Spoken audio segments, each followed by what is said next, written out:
Golden light filters through the forest canopy, scattering across the undergrowth in shifting fragments. Each beam traces the outline of leaves, stems, and the occasional hidden architect of ambush, a praying mantis poised between visibility and invisibility. To most eyes, the creature is simply another extension of the foliage. Green on green, angles echoing petioles and veins, its stillness absolute. But within that quiet posture lies an evolved illusion honed through millions of years of predatory patience. The mantis is not disguised by accident. It is the disguise sculpted by natural selection to weaponize perception itself.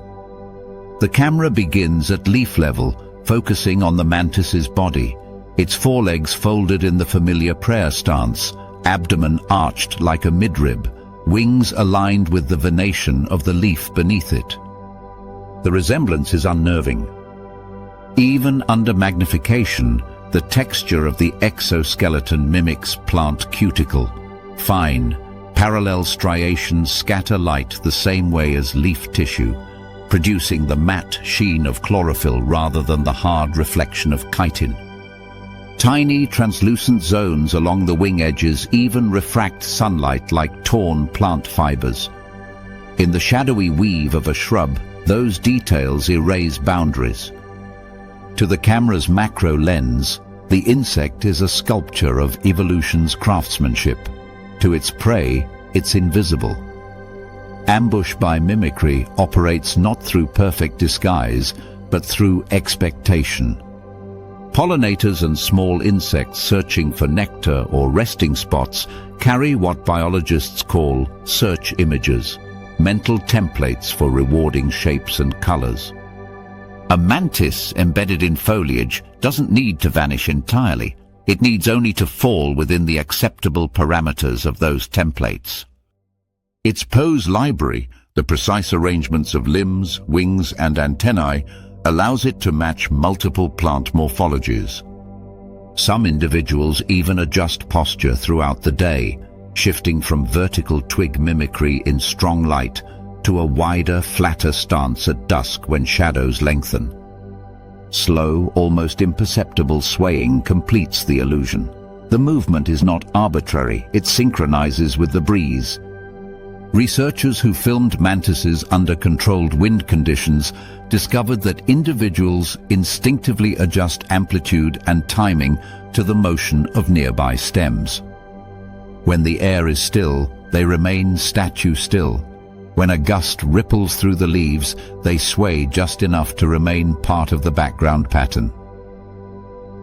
In this ecosystem of motion and stillness, even the smallest tremor matters.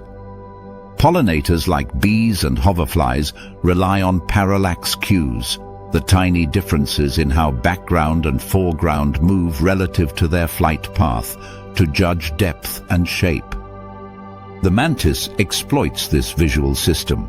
Its synchronized sway neutralizes those parallax differences, making its outline indistinguishable from true vegetation. The deception holds until the final moment, when stillness collapses into movement faster than a blink. The hunt often begins hours before the strike. A mantis chooses its perch with architectural precision. On the green wall of rainforest vegetation, it positions itself along narrow light corridors where pollinators naturally pass. Sometimes this means remaining deep in the foliage, shaded and invisible. Other times it ascends toward the sunlit rim of the canopy. Surprisingly, many mantises prefer perches that are backlit, facing the low sun during golden hour. To the human eye, this would seem counterintuitive. Backlighting outlines the silhouette, exposing the form. But insects perceive contrast differently. Against the glare of diffuse sunlight, the mantis's translucent wings scatter enough light to blend with the leaf halo, creating an optical gradient rather than a sharp edge. The result is camouflage by brightness matching, a subtler, more dynamic concealment. When viewed through the macro lens, color becomes a language of deception. Green is not uniform. Across the mantis body, subtle pigment bands echo the tonal shifts of the plants around it: darker olive near the thorax, lime near the abdomen, and hints of yellow or brown along the wing veins. These bands are not painted arbitrarily, but correspond to natural light gradients, shaded core, sunlit margins. Under spectral analysis, their reflectance closely parallels that of the leaves they inhabit. Some individuals even display faint longitudinal streaks mimicking vein patterns, while others exhibit mottled patches that simulate insect-chewed holes or fungal spots. The mimicry borders on absurd accuracy, suggesting that natural selection favors not just color matching, but textural storytelling. The camera pans outward to show the ecological stage. A small cluster of flowering plants shimmers in soft focus. Here the mantis faces a choice: remain deep in the green wall, where its camouflage is perfect but prey density low, or move to the colorful frontier where flowers attract abundance but increase risk. This trade-off defines its hunting ecology. Mantises found on blossoms tend to belong to species or color morphs that can shift hue. Orchid mantises, for instance, whose petal-like limbs rival the flowers themselves. But even the green-bodied species occasionally risk the floral zone. When they do, they exploit position rather than pigment. They perch on the edge of color clusters, just beyond the petal field, so that incoming pollinators crossing from green to bright encounter them first. To a bee locked into a foraging sequence, the transition appears seamless. One leaf-like shape amid flowers seems irrelevant. In that half-second of complacency, the mantis acts.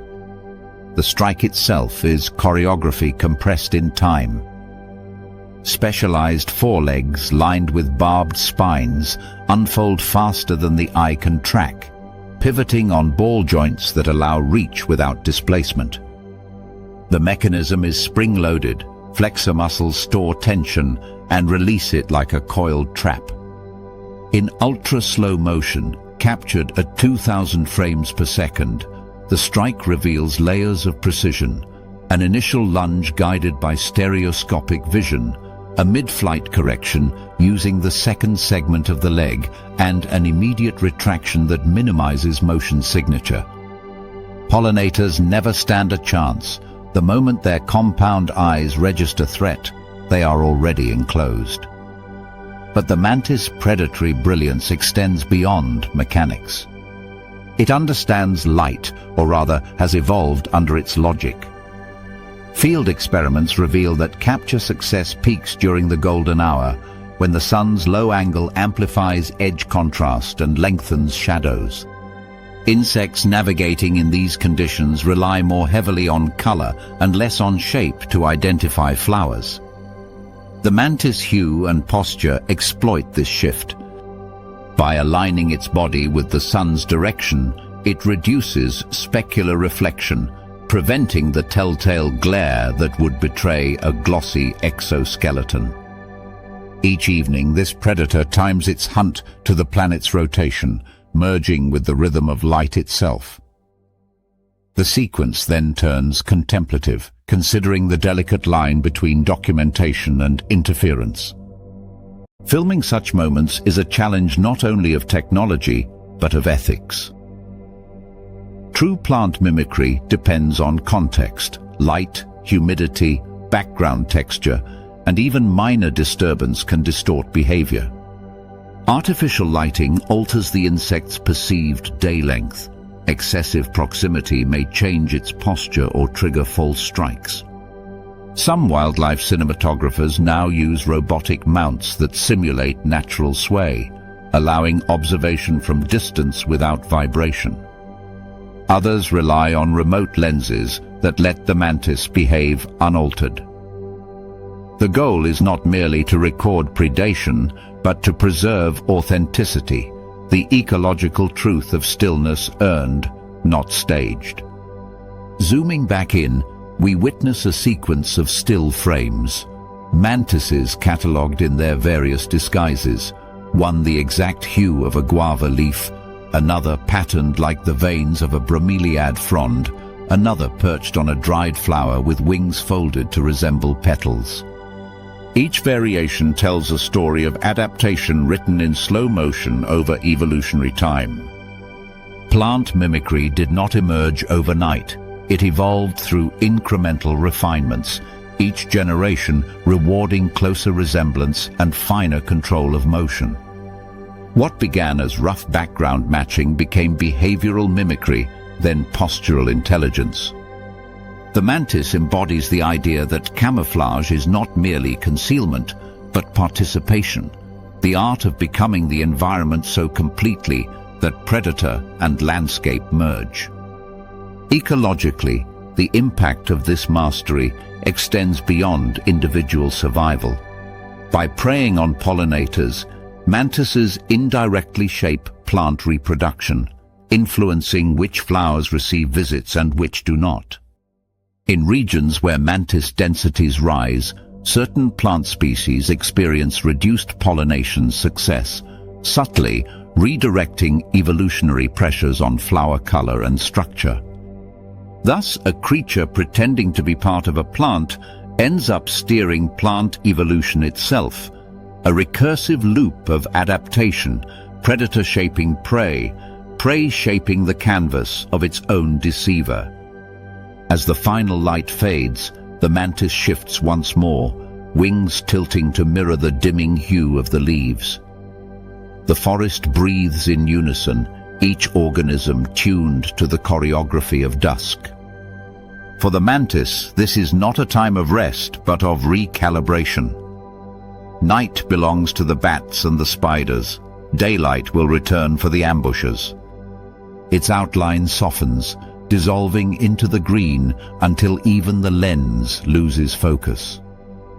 Somewhere, another insect approaches, a drone of expectation, an echo of pattern recognition, and in that instant, the leaf will once again come to life. The closing shot lingers on the empty branch, dew collecting on its surface, the faint memory of motion fading into silence. Camouflage is not invisibility, it is trust in the ignorance of others. The mantis's art lies not in disappearing, but in teaching the forest to look past it. Night in the Amazon begins from the ground up. Long before the canopy darkens, the forest floor has already fallen into shadow, a dense, breathing world of roots, fungus, and movement too small to see. Here, beneath rotting leaves and the sweet metallic scent of soil, lies one of the rainforest's most intricate theaters of deception. The stage is a burrow no wider than a thumb, rimmed with silk threads that stretch outward like faint, ghostly roads. At its heart waits the tarantula, a predator whose mastery lies not in pursuit, but in orchestration. The spider's world is one of vibration, of tension and release, of invisible messages strummed through silk. It listens to the ground more acutely than we see the sky. In the light of a low camera, the web network glows faintly against the damp substrate. Each strand is calibrated, an extension of the spider's nervous system laid across the forest floor. These aren't the ornate orb webs of aerial hunters. They are triplines, minimal and utilitarian, forming a radial array that radiates from the burrow entrance. Every filament is tuned, its diameter, tension, and angle transmitting a unique spectrum of frequencies. A beetle crawling across one line vibrates differently from an ant or a froglet on another. To the tarantula, these tremors are more distinct than colors, more expressive than shapes. The spider lives in a symphony of tremors. From above, the burrow's architecture resembles a crater, the rim built up by excavated soil and reinforced with silk to prevent collapse. Around it, The trip lines fan outward like spokes of a wheel, often merging with natural debris, a root, a leaf stem, a piece of bark. What appears chaotic to us is to the tarantula cartography, a living map of touch. Researchers who diagrammed these silk networks found that their geometry isn't random but proportional to local topography. Lines concentrate in corridors where prey are likely to walk, such as between roots or along decaying branches. In effect, the tarantula extends its sensory field beyond its own body, converting terrain into an instrument. To test this sensitivity, scientists have placed tuning forks near the entrances of burrows, vibrating them at controlled frequencies. The results read like a language. The spider emerges quickly when exposed to frequencies between 100 and 300 Hz, roughly corresponding to the footsteps of small arthropods or frogs. Higher frequencies, simulating heavier or non-prey vibrations, trigger caution instead. The tarantula's decision-making is governed by the fidelity of these signals. It waits, passing patterns through its 8 vibration-sensitive legs until the rhythm crosses a threshold between possible prey and possible danger.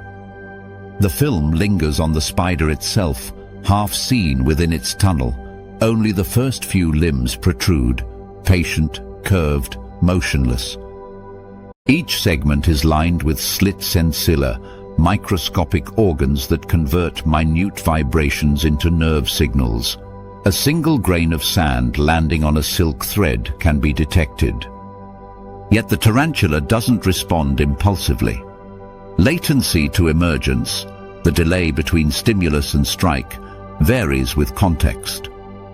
In controlled field observations, individuals in open ground emerge faster than those in cluttered, leaf-heavy terrain, where risk of ambush by predators such as centipedes or small snakes is higher. At night, latency shortens. During rain, it lengthens dramatically. Rain saturates the substrate, dulling vibrations and filling the burrow with noise. When droplets hit silk, they produce false positives. The spider knows this and waits until the chaos subsides before moving, a calculus between hunger and hazard performed without a single conscious thought. The camera switches to slow motion, focused on the burrow entrance at 1,000 frames per second. A faint tremor passes through the trip lines. For a heartbeat, nothing. Then a blur of mass and momentum. The tarantula erupts upward in a single coordinated surge, propelled by hydraulic leg extension that converts internal pressure into explosive movement. Its fangs meet the intruder, perhaps a frog drawn by the illusion of struggling prey, with surgical precision.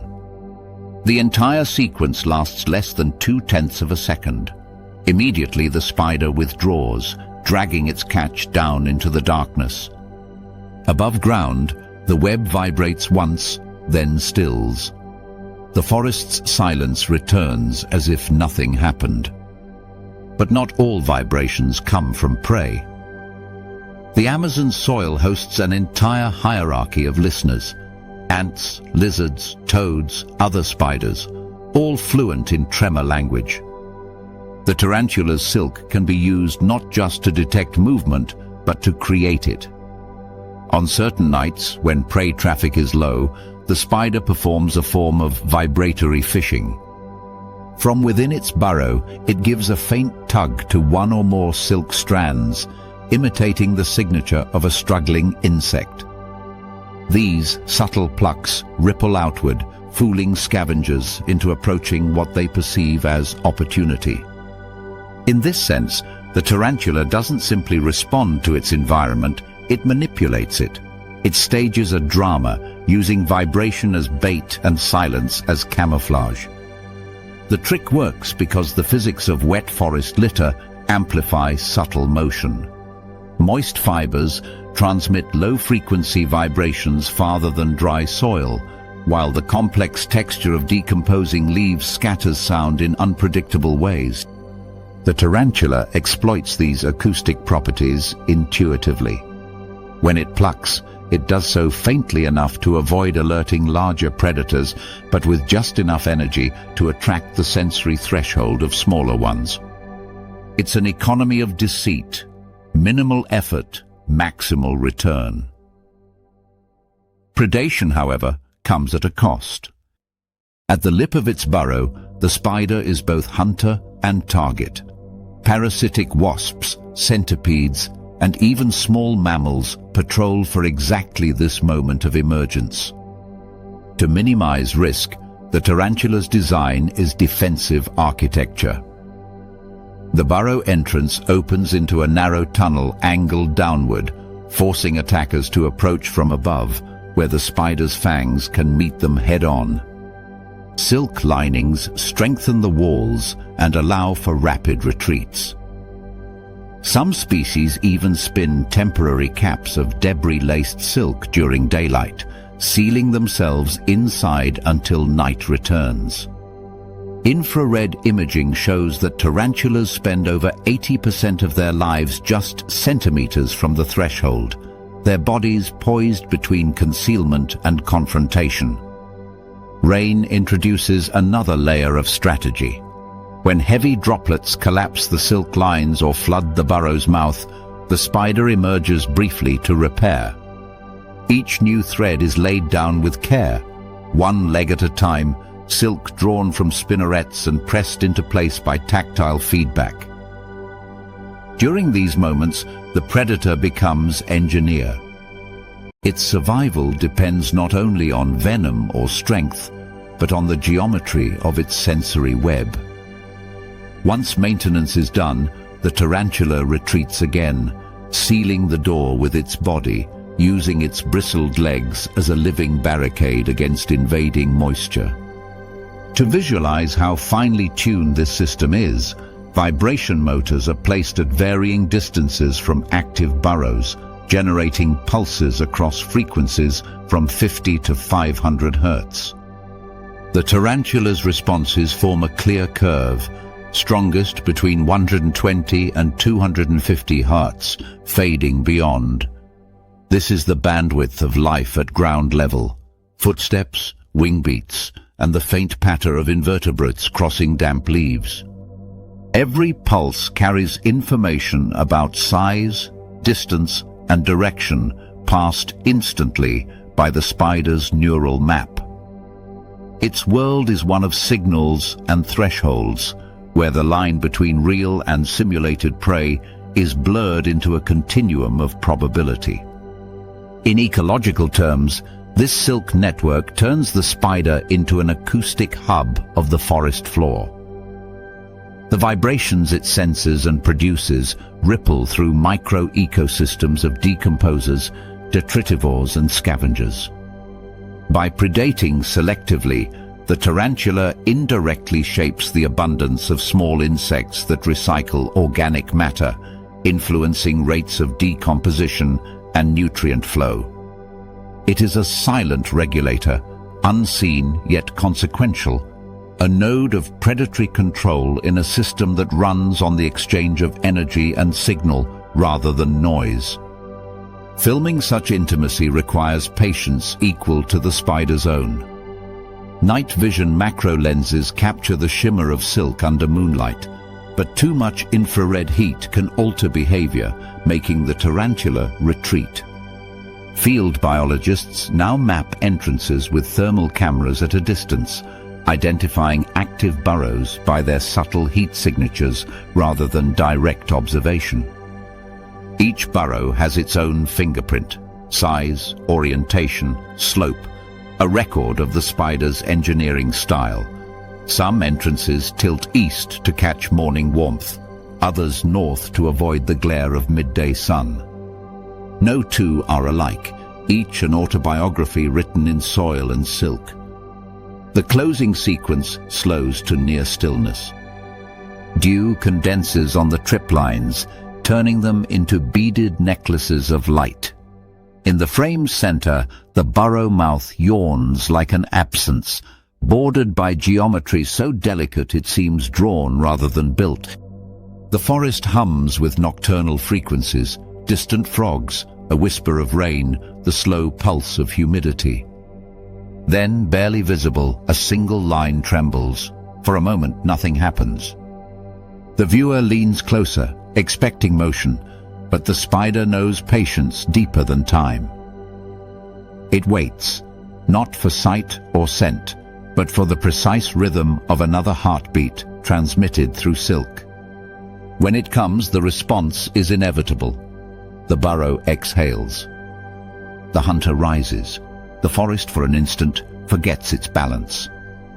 And as the tarantula drags its catch below, the network above settles once again into silence, the perfect illusion of peace, until the next pluck echoes through the soil and the theater begins anew. Under the thick stillness of a tropical night, the forest's edges begin to pulse with coded light. Tiny signals blink and vanish, as if the darkness itself were breathing. It is not random beauty. Each flash carries information, an invitation, a password exchanged between members of a single, intricate network. Across the meadow and along the margins of a blackwater stream, hundreds of fireflies negotiate insolence, their flashes describing rhythm, species, gender, readiness. To an untrained eye, this glowing constellation seems harmonious, even poetic. Yet within those pulses hides deception so precise it verges on cruelty, a mimicry evolved not for attraction but for ambush. Among the most cunning of these bioluminescent players are the Photuris, the so-called wolf fireflies. Their brilliance is not confined to their glow, but to the strategy behind it. They have learned to imitate the flash codes of other species, particularly those of the genus Photinus, whose males drift low above the grass in soft green glimmers. When a male Photinus sees the correct answering signal, the female's coded flash delay after his own pattern, he angles his flight toward her, convinced that reproduction awaits. But the invitation is counterfeit. The Photuris female has studied the rhythm of her prey's language and reproduces it flawlessly. Her flash does not promise mating, it promises death. The camera drifts low over the meadow's edge, where humidity curls off the Blackwater Channel in a soft, luminous haze. Each blade of grass catches moisture. Tiny droplets cling and refract the flashes into trembling halos. The male's approach is slow, erratic, cautious. Every few seconds his abdomen glows with a brief green flare, his call. A few meters away, concealed on a leaf, the Photuris female replies. Her flash comes after the perfect delay, not too soon, not too late, the interval that marks the correct species code. Timing is everything. A difference of half a second could signal a completely different identity. The male responds again, convinced. He angles downward, his wing beats slowing. His body glows once more, seeking the partner he believes is near. In the next instant his light goes out, consumed by another's hunger. For this predatory mimic, the flash is both weapon and mask. The Photuris female feeds on her rivals not out of malice, but of biochemical necessity. The lucibufagins, toxic steroids found in the hemolymph of Photinus males, are a critical defense compound. By consuming her prey, she acquires these chemicals, later using them to protect herself and her eggs from spiders and amphibian predators. Her mimicry thus sustains both offense and defense, making her one of the most sophisticated thieves in nature, stealing signals, stealing toxins, and rewriting their rules of evolutionary communication. Zooming out, the night landscape itself becomes part of the signaling system. Along the humid margins of the river, Blackwater acts as a mirror, amplifying visibility. Firefly species that evolved in these wetlands time their flashes to exploit surface reflection, a biological theater where every photon is doubled. In this environment, humidity enhances light efficiency. Suspended aerosols scatter the glow just enough to expand its visible radius without blurring its edge. It is a perfect medium for optical communication. But for those who hunt using light, it also magnifies deceit. The Photuris female's lure travels farther, pierces deeper into the night. Males that would normally rely on directional brightness to estimate distance are now misled by refracted echoes bouncing off water and mist. The camera follows the deceptive female as she shifts her angle. Her signal does not repeat mechanically, it adjusts. Real mating exchanges are conversational. Each flash from a male slightly alters the rhythm, and genuine females respond in kind. The mimic must therefore improvise, reading, interpreting, and replying with an intelligence honed by evolution's relentless selection. In field experiments, biologists observed Photuris individuals altering their delay timing in real time, customizing each response to match the target male's specific pattern. This is not blind instinct. It is reactive cognition built into a nervous system that interprets light as language. As the night deepens, the meadow transforms into a dynamic communication web. Multiple species overlap their flash territories. Some perch higher in the vegetation, signaling through open-air corridors, while others keep low to avoid interference. The air becomes a layered page of invisible frequencies, each species' pulse occupying its own temporal bandwidth. Within this orderly chaos, mimicry is a breach in protocol, a hack of the biological network. When one species can invade another's code space, the evolutionary consequence ripples outward. Males become warier, their pattern recognition sharpens. In turn, mimics must refine their deception. Over millions of years, this co-evolution has escalated into an arms race of precision and perception, a cyber war of light. The narration drifts into an experimental scene. Scientists set up a programmable LED lure board near a wet meadow, each diode calibrated to mimic a different species' flash pattern. The board can replay courtship codes at exact delays, intensities, and angles. When activated, it becomes a testing ground for attraction and suspicion. The results are stark. Photinus males approach the accurate code almost instantly, circling in rhythmic pulses. When the timing is off by mere fractions of a second, they hesitate or veer away. But when the pattern matches perfectly and the flash angle mimics the geometry of a perched female, females land and are easily captured in nets positioned below. The data revealed just how exact the species' optical passwords are. Communication in this world depends not only on having light, but on knowing how to time it. Beneath this biological elegance lies a growing threat: light pollution. Urban glow spilling over forest edges, farm roads and riverbanks erases the dark canvas upon which these signals evolved. To a firefly, the night sky is not just background, it is communication bandwidth. Artificial light from human settlements acts as static, filling every frequency at once. Males can no longer distinguish genuine replies from random reflections. Females' signals are lost in the haze. In regions where light pollution intensifies, synchronized flashing behavior collapses. Populations decline, not because of predation or habitat loss alone, but because the individuals can no longer find one another. The same delicate timing that made them masters of mimicry also makes them vulnerable to human interference. At the edge of the Blackwater, a single male continues his search. The camera follows from behind, his faint glow reflected on the rippled surface. Each flash he emits is a question broadcast into the void.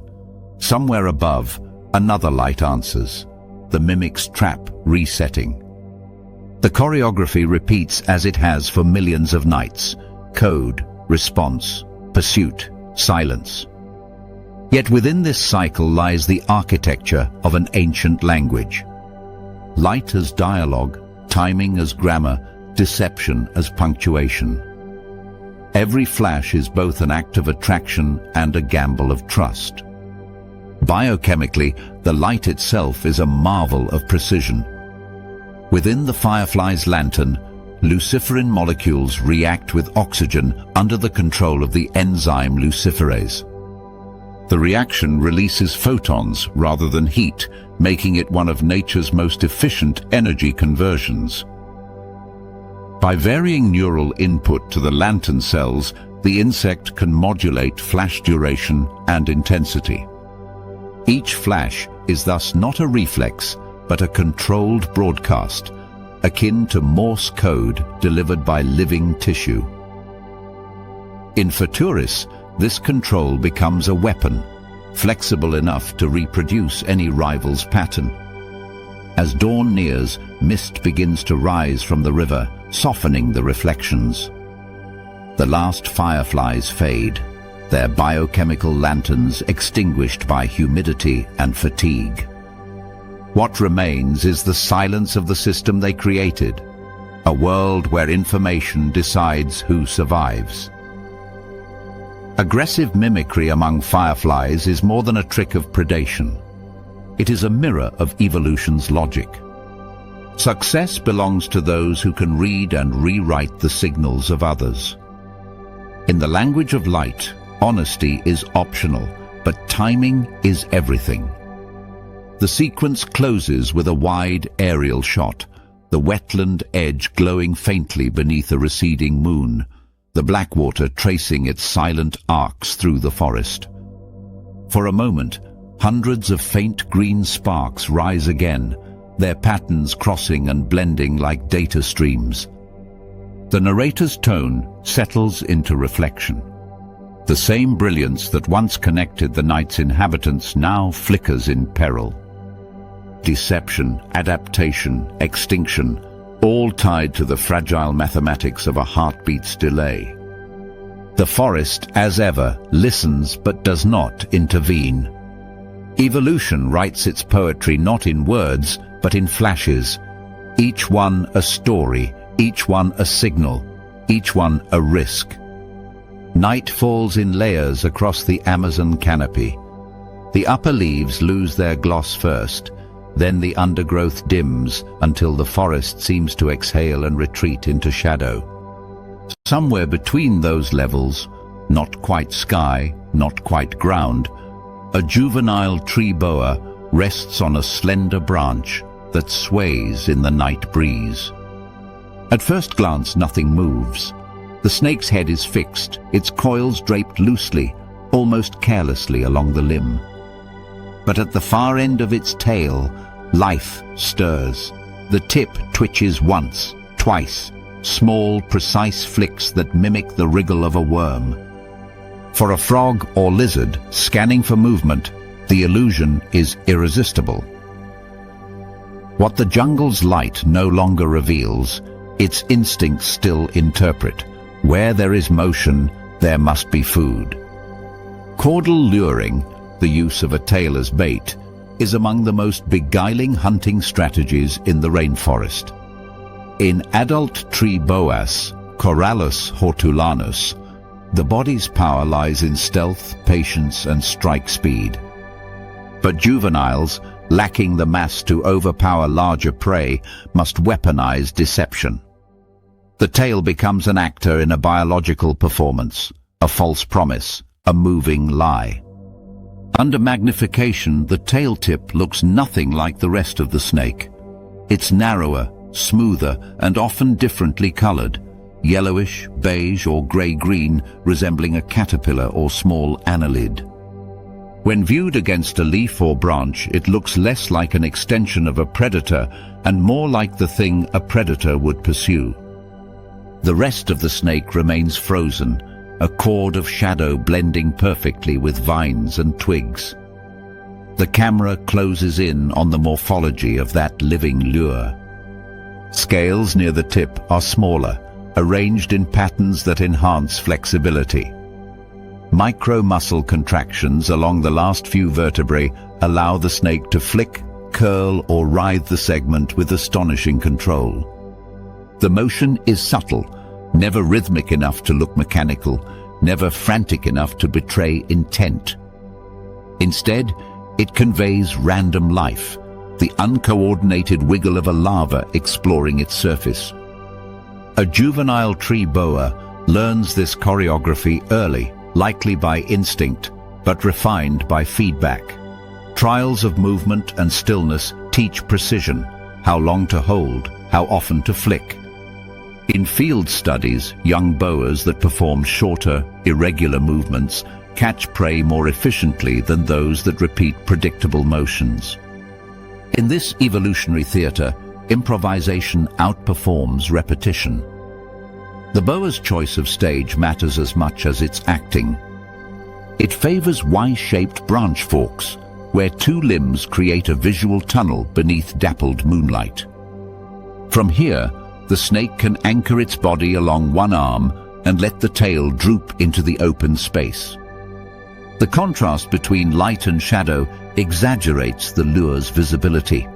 For frogs hunting moth larvae or small geckos stalking caterpillars, this dark gap framed by silver leaves becomes a hunting corridor, and the boa knows it. Each movement of the tail sends micro-vibrations through the branch, imitating the clumsy shifts of real invertebrate prey. The physics are simple but exquisite.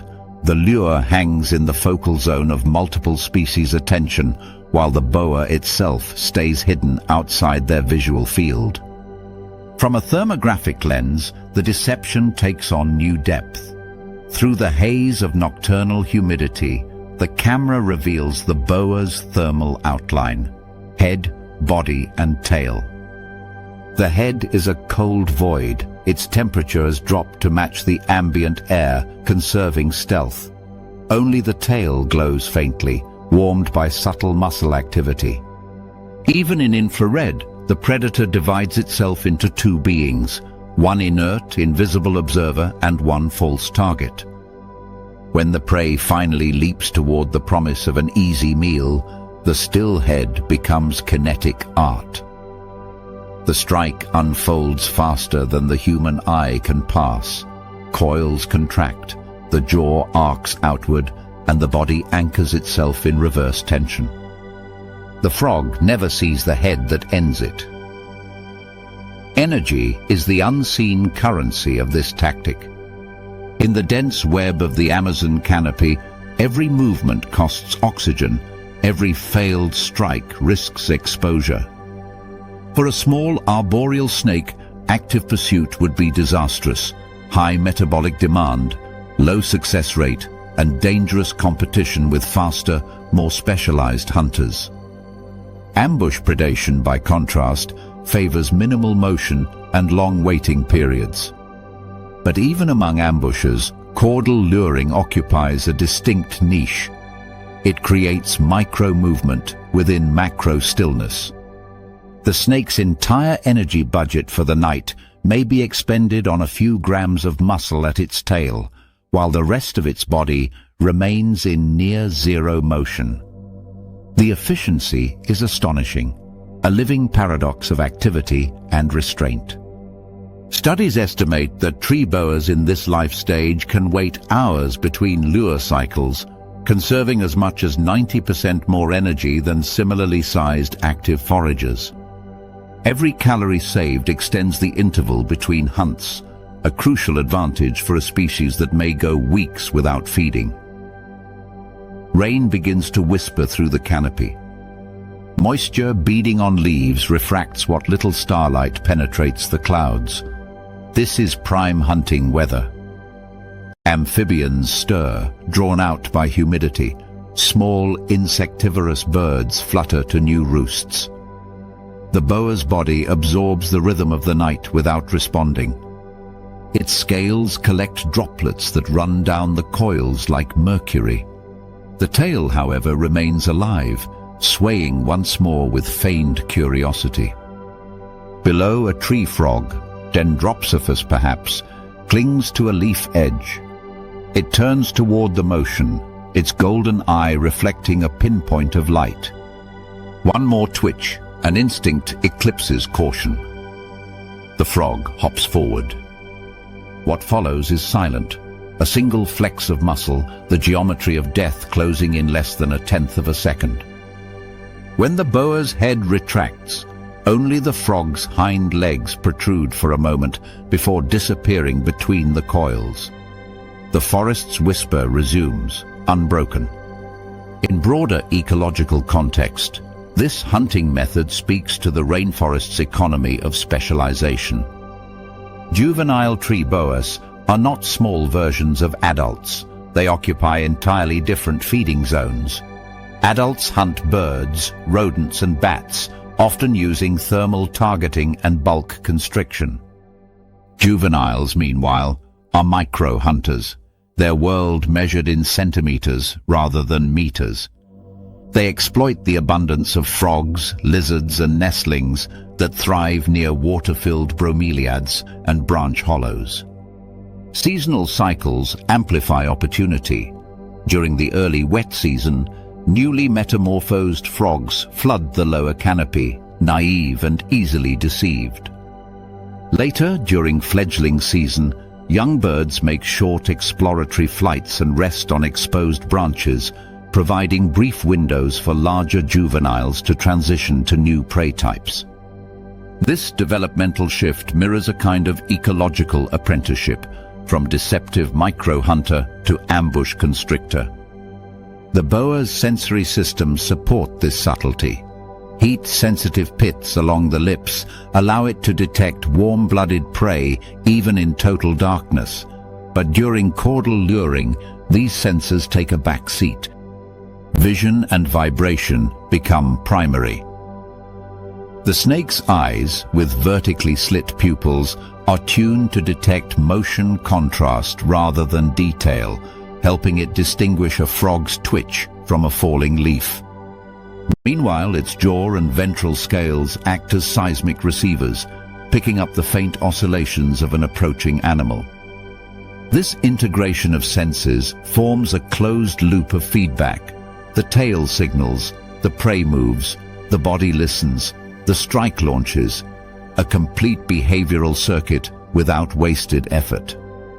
From an evolutionary perspective, caudal luring likely originated as an incidental movement that proved effective and was reinforced over generations. The morphological changes at the tail tip, color differentiation, increased flexibility, perhaps even altered scent profiles, followed as adaptive refinements. The behavior is now observed not only in tree boas, but also in vipers, pythons, and even some monitor lizards, suggesting convergent evolution. Yet in tree boas, it reaches a rare elegance because of the species' arboreal lifestyle. A lure hanging in the vertical complexity of the forest canopy becomes a universal signal, readable by multiple prey types across several ecological levels. It's not just mimicry, it's cross-language predation. The camera widens to show the snake's entire perch geometry. In profile, the scene reveals balance. The boa's body mass evenly distributed along intersecting branches, each coil aligned with the grain of bark to avoid reflections. The head rests slightly below the horizontal axis, hidden by an overhanging leaf. The tail dangles from the junction's midpoint, perfectly framed by an empty pocket of air where moonlight and shadow intersect. Even the angles are calculated by evolution, maximizing visibility of the lure while minimizing silhouette exposure. The snake doesn't consciously plan these positions. Natural selection already wrote the algorithm. What looks like intelligence is the accumulated success of countless ancestors who chose the right fork, the right time, the right stillness. Hours pass. The storm's edge recedes. The boa remains. Patience in the rainforest is a kind of immortality. Time moves differently for those who wait. Beneath its stillness, slow metabolic rhythms hum, a body designed to outlast motion. The lure, now damp and glistening, catches the first pale hint of dawn filtering through mist. The performance ends not with a flourish, but with cessation. When light returns, motion is suspended. Mimicry no longer functions when prey can see too clearly. The boa retreats deeper into the foliage, its body unwinding from the geometry of the hunt. In the ecology of deception, the tree boa is both artist and opportunist, a creature that turns its own anatomy into illusion. Every night, its tail writes a new story, one that ends abruptly for those who read it wrong. Within that subtle twitch on a shadowed branch lies a perfect equation of life and death, minimal energy, maximal return, all played out in silence. Evolution, it seems, requires no grand gestures, only the patience to move when everything else holds still. Dusk in the Amazon does not arrive suddenly, it seeps. Light fades in slow layers, sifting through leaves and settling into a dim amber haze that turns the forest floor into a puzzle of movement and shadow. The air thickens, filled with the low buzz of insects and the soft patter of falling debris. Beneath this living ceiling, on a carpet of damp leaves, a coral snake moves with deliberate grace, a banded thread of red, black and yellow weaving through decay. To most creatures of the undergrowth, this color pattern is a warning written in universal script. I am not safe to touch. Yet the same pattern, under the right rhythm and context, becomes a weapon of a different kind. Because the coral snake's brilliance doesn't just repel attackers, it also lures them in. The ground-level camera glides alongside the serpent's passage, the lens tracing each ring of color as it flexes and bends. The pattern is hypnotic, red against black, yellow against red, not random, but perfectly proportioned to amplify contrast in low light. Even as dusk filters into near darkness, those bands remain visible, their saturation undiminished. The bright body declares toxicity, but the message is layered. The coral snake is both a warning sign and a magician's hand capable of misdirection. Its tail, slender and black-tipped, begins to twitch beneath a curl of leaves. The motion is subtle, a flick, a pause, a flick again. Each movement is designed to catch the attention of creatures attuned to ground-level tremors and flashes, small lizards, frogs, perhaps a bird probing for insects. The predator's eye follows motion first, not color, and the coral snake knows this law of the jungle as well as any. Caudal luring among coral snakes is one of nature's stranger contradictions, a deadly species pretending to be food. The tail's movement simulates a struggling worm or caterpillar, an illusion made perfect by the surrounding litter. Brown leaves, decomposing twigs, and the black shadow of the snake's body frame the pale tip like a morsel caught in debris. For a frog or skink moving through the undergrowth, this is an opportunity too tempting to ignore. They see only the twitch, not the geometry of the ambush. The coral snake's head remains hidden, tucked under a fold of leaf, its body slightly arched in a shallow coil. When the frog leaps forward, it lands not on prey, but in reach of the venomous front end that has been waiting in stillness. The strike is instantaneous, a forward surge, a snap of jaws, and then nothing. The forest reclaims its calm. From a behavioral standpoint, this act of mimicry is layered with purpose. It is predatory, yes, but also defensive. The coral snake's bright colors function as a posomatic advertisement, the biological equivalent of a neon sign flashing danger. Yet, in the micro-theater of the forest floor, that warning becomes a tool for deception. The snake's movement pattern is so precise that even experienced predators are sometimes confused about which end poses the threat. Birds, mongooses, and larger snakes often strike at the tail, misled by its twitching and false aggression. The snake's musculature reinforces this illusion. It can raise its tail, flatten it slightly, and even curl it to mimic a striking posture while the head remains buried and protected. Evolution, it seems, has granted the coral snake two faces, one real, one decoy, and each equally effective in manipulating the expectations of attacker and prey alike. The camera zooms close on the tail as it performs. Flicking cadence is key to the illusion. A fast, erratic motion reads as panic, something alive, cornered, easy to catch. Too slow, and the ruse collapses into static. In field observations, coral snakes adjust their tail tempo depending on context. Quick bursts when prey are near, slower undulations when probing curiosity rather than aggression. Even in laboratory experiments using artificial tails attached to mechanical actuators, variation in flick frequency alters response rates dramatically. Small frogs respond most often to irregular movements between 3 and 5 Hz, the same cadence produced by a live coral snake's tail. The forest, it turns out, operates like a sensory economy, where motion rhythm determines who pays attention and who stays away.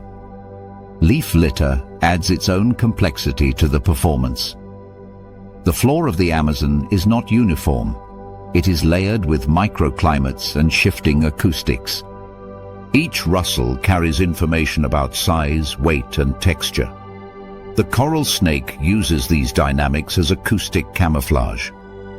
Its body glides silently, scales microstructured to reduce friction noise, but the tail flick disturbs just enough debris to imitate prey behavior. Sound joins sight in a composite illusion. To the frog that hunts by vibration and faint movement, the signal feels authentic. To the bird that hunts by color contrast, the black-tipped twitch against pale debris mimics a grub's wriggle. And yet, all of this deception unfolds in near silence, each twitch calculated by the mechanical precision of a predator that has turned restraint into art. Color and light continue their own conversation above this stage. Even at dusk, when spectral balance tilts toward blue, the coral snake's tricolor bands retain contrast. This endurance arises from structural pigmentation, not simple surface dye, but layered chromatophores that manipulate incoming light. The yellows and reds reflect longer wavelengths, while the black rings absorb them, creating a high-definition boundary perceptible even to animals with limited color vision. To a hawk or coati scanning the ground, those rings shout venom even from a distance. But to a frog or small lizard navigating twilight's confusion, they provide spatial cues that mislead. The predator that might have avoided the snake in full daylight now interprets the color pattern as a fractured landscape, stripes of shadow and brightness masking the body's continuity. The coral snake becomes both visible and invisible at once. From an evolutionary lens, this duality of signal, attraction and deterrence, represents an elegant compromise. Many venomous animals rely solely on aposematism, their defense purely communicative: don't touch. But coral snakes, especially smaller or juvenile individuals, live in dense microhabitats where space is shared with both predators and prey. To survive, they must navigate two opposing pressures: not to be eaten, yet to eat.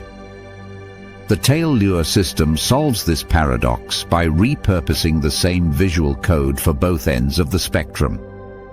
The bright rings defend, the flicking tail hunts. It is a double-edged adaptation that turns warning into weaponry. The film's thermal camera offers another perspective. Through infrared, the coral snake's strategy is revealed in thermal silence. The head, buried under leaves, shows as a cooler void. The tail, active and exposed, radiates faint warmth. The distribution of heat mimics the behavior of a small ectothermic prey item, reinforcing the illusion even in a sensory domain unseen by human eyes. This suggests that the deception may operate not only visually, but thermally, tricking predators and prey alike across multiple sensory channels. The snake itself remains a still line of biological potential, its energy coiled into a single axis of strike readiness. When it finally does move, the event lasts less than 0.05 seconds, the equivalent of a blink, and in that instant, evolution's entire script is executed flawlessly. Experimentally, biologists have sought to decode this performance. Using rubber tail actuators mounted on servo motors, they replicate the coral snake's flick at variable frequencies and angles. When placed in the field, these decoys attract small frogs, skinks, and occasionally birds, but only when movement patterns match natural cadence. Static models fail, rhythmic perfection succeeds. These trials confirm what the snake already knows. Deception in nature is not merely visual, but temporal. Timing transforms color into signal, motion into meaning. As darkness deepens, humidity thickens into mist. The coral snake retreats slightly beneath a curl of bark, its mission complete. Nearby, a frog's brief chirp is cut short, another lesson written into the forest's nightly ledger. The snake's rings now fade into the dimness, no longer vivid, their power resting dormant until another dusk. Yet the idea they embody persists. In a world of constant communication, the most successful messages are those that lie. The coral snake's tail does not simply twitch, it converses with curiosity itself, manipulating the reflex that drives every small hunter to pursue what moves. Beyond its immediate drama, the behavior reflects a deeper truth about survival design in the Amazon. The rainforest is a network of signals, chemical, acoustic, visual, each carrying risk and opportunity. In such a system, information itself becomes a currency, traded, stolen, or forged. The coral snake thrives by counterfeiting it. Its pattern and motion blur the line between predator and prey, defense and attack, honesty and deceit. Watching it vanish beneath the rustling leaves, one sees not just a serpent, but a living equation, proof that evolution's creativity is not about strength or speed, but about rewriting perception. The final shot lingers on the forest floor as night consumes the last trace of color. Insects resume their chorus, frogs answer in overlapping calls, and a faint ripple of movement hints at the snake's departure. The camera holds still, waiting for one more twitch of the tail, one more flick of misdirection. None comes. For now, the deception sleeps, but in the coded theater of the jungle, every false signal waits for another fool to believe it. Rain has just ended, and the Amazon floor exhales steam. Moisture rises from the leaf litter in thin curls, carrying the earthy perfume of rot and renewal. The night is not silent. Droplets slide from canopy to undergrowth. Insects click, and somewhere, a small creature tests the boundaries between stillness and bait. Half buried under the gloss of wet leaves, a marine toad, Rhinella marina, squats motionless, its posture so inert that moss and bark dust cling to its back. Only one detail betrays life, the tiniest movement of its hind toes. At first it seems accidental, a tremor of relaxation. But through the macro lens, the motion repeats with rhythm and intent.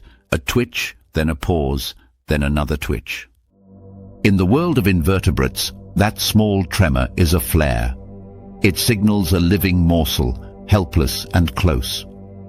This is toe twitch fishing, an improbable strategy by an animal better known for poison than precision. Marine toads are powerhouses of toxicity, armed with parotoid glands that ooze a milky bufotoxin capable of killing small predators outright. Most animals advertise such defense through color, sound, or posture. The toad does something more subtle. It combines menace and invitation, warning on the outside, temptation at the edges. Its huge, static body is a fortress, but the toes at its base are a lure, fragile and fidgeting. It is an animal that weaponizes contradiction, bright enough to repel attack, small enough in gesture to invite one. The camera drops to ground level. Through the haze of humidity, we see the physics that make this strategy work. Wet leaf litter acts like an amplifier. Every movement sends minute vibrations through water films and decaying fibers. Beetles and crickets, guided more by touch and vibration than by sight, interpret these tremors as the crawl of potential prey. The rainforest at night is a network of micro-tremors, raindrops, footsteps, wings, and now the pulse of the toad's toes. Each twitch propagates as a pressure wave, expanding through the damp substrate in a radius invisible to human senses, but irresistible to creatures built to read it. A cricket lands nearby, antennae flicking as it navigates the litter. The toad's toes resume their faint dance. From above, the rhythm is almost musical. 2 short movements, 1 long, irregular enough to feel alive. The cricket orients, sidesteps closer, and the camera shifts to slow motion, 1/2000 of a second per frame.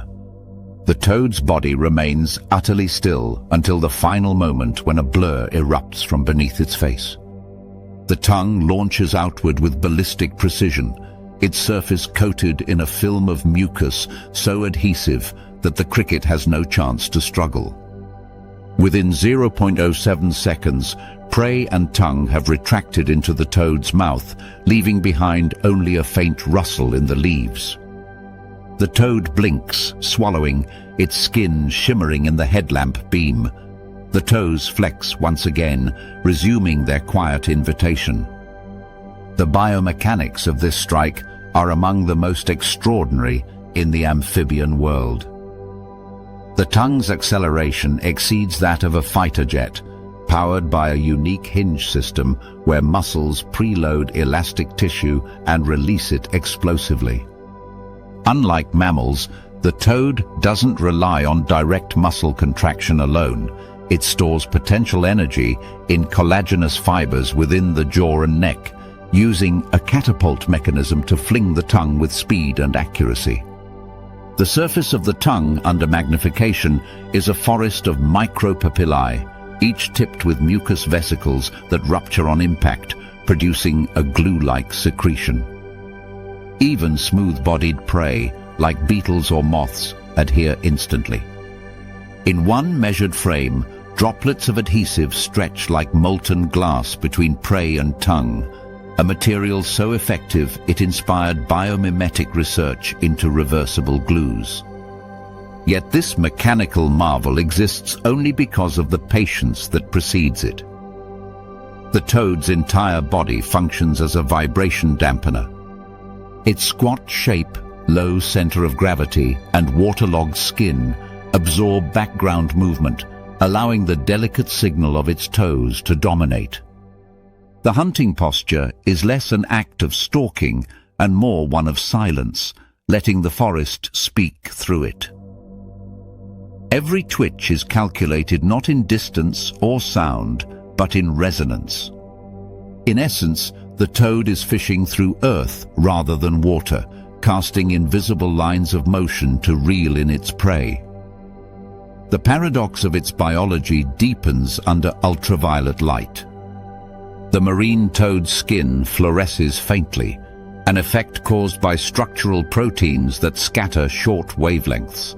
This luminescence may play a role in deterring visual predators, a secondary reinforcement to its chemical defense. Yet the toes, pale and often slightly translucent, stand out more brightly than the rest of the body. To nocturnal insects that perceive polarized or ultraviolet light differently from humans, these glowing digits might appear even more animate, phantoms moving in the underworld of color. The toad's lure, then, operates across multiple senses: vibration, light, and perhaps even scent, as subtle glandular secretions mix with the moisture of decaying leaves. This two-tiered strategy, warning and bait, is a rare synthesis in evolution. Most animals specialize in one. Either they intimidate or they deceive. The marine toad does both simultaneously, embodying paradox as survival.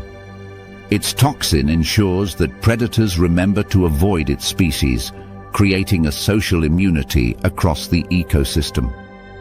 But among the creatures too small or too naive to recognize that code, the lure works perfectly.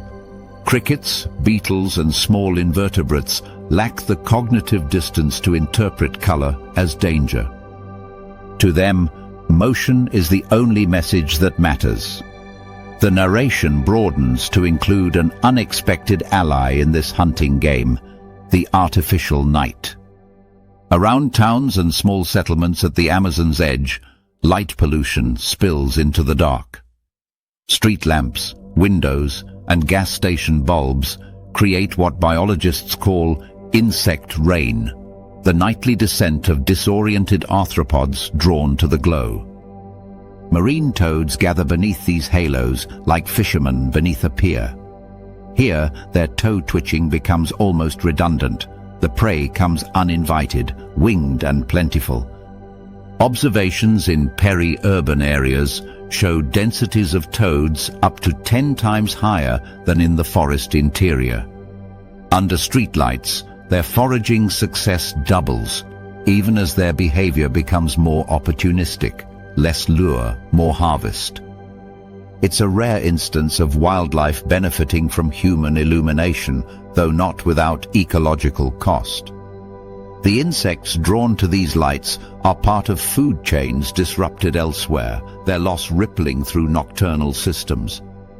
The toad thrives, but at the expense of the balance around it. Back in the forest proper, the rhythm slows. The toad shifts position, exhaling softly, releasing moisture from its broad skin. That skin is not just armor. It's a living filter, breathing through pores that balance water retention and gas exchange.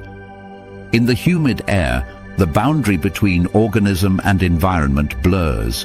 The toad's surface glistens, reflecting the same sheen as the leaves it sits upon. A predator approaching might see only a damp patch of earth.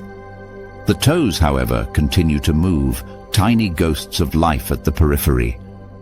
Their twitching mirrors the unending pulse of the forest, minute, subtle, persistent. Seasonally, this behavior takes on different importance.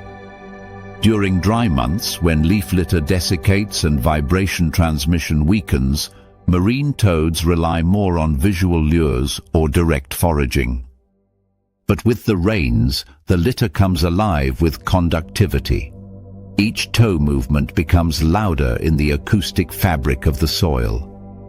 Studies have shown that during peak humidity, prey approach distances shorten and strike success increases by nearly 30%. This linkage between environment and efficiency reveals an elegant feedback loop. Rain feeds decay, decay feeds vibration, vibration feeds the toad. Evolution tuned the system not just to anatomy, but to climate. Thermal imaging paints another dimension. The toad's body appears as a cool silhouette against the warmer background of the ground, amphibian thermoregulation in perfect equilibrium with its surroundings. Only during the moment of strike does heat bloom across the jaw and tongue, a thermal flare of exertion. Then the shape cools again, dissolving back into the mosaic of rainforest temperatures. The toad becomes a transient pattern, a moving absence. The camera lingers as its toes resume their twitching, the cycle of lure and strike looping into the endless night. Ecologically, the marine toad serves as both predator and inadvertent engineer. By reducing populations of leaf litter insects, it subtly shapes decomposition rates and nutrient turnover. Its toxin, shed in trace amounts into soil and water, influences microbial communities, tilting them toward resistant strains. In this way, its presence modifies not just the food web, but the chemistry of the forest floor. When introduced outside its native range, Australia, the Caribbean, the same traits that ensure its success become ecological disasters. The lure, the poison, the patience, all work too well where prey and predators are unprepared. In its home range, though, balance remains. Each twitch of the toe fits into an ancient rhythm of signals, counter-signals and responses woven into the humid night. The final sequence widens to a moonlit clearing. Dozens of marine toads sit spaced across the terrain, each occupying a silent patch of wet earth. Their eyes glint like scattered beads, their postures identical, motionless, monumental, alive only at the edges. The camera pans low, catching the synchronized flicker of toes across the field, a faint choreography of deception and sustenance. In the darkness, the forest listens. The insects answer. And once again, the most static creature in the Amazon proves that stillness, in the right hands, or rather, the right feet, can move worlds.